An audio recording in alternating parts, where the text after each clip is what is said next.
Hey my lovers, welcome to my YouTube channel. So if you're just joining, my name is Kelly Glow. I'm into makeup, I'm into lash, I'm into brows, I'm into tattoo, I'm into selling of all these lash and brow products.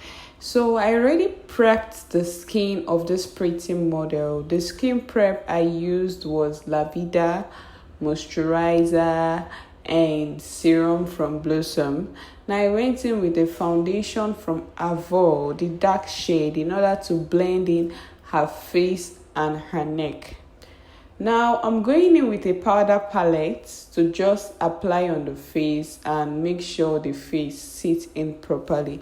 For my primer, I go in with Cheek. It's very matte. I think you should try it. Yeah, Cheek primer is very matte. Then I went in with a nude pink from my wedding series from Blossom. Most of you that know me so well, you know that I really love nude look. Okay, yeah.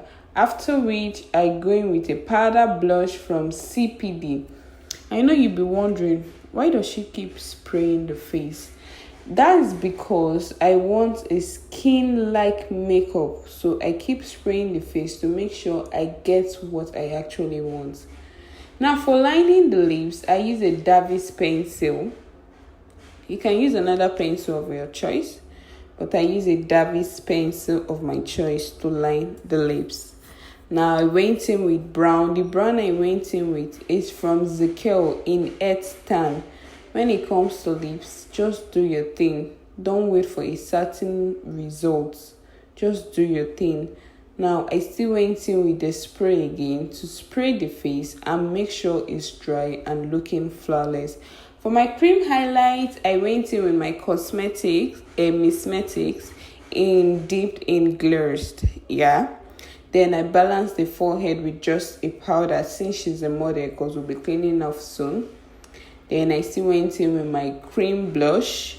Then I went in with my bronzer from Yanga Beauty Bockish. Tell me if you like this glam. And if you love to know anything more about the glam, let me know in the comment section. Make sure you don't miss out. Like, comment, and share. See you in my next video.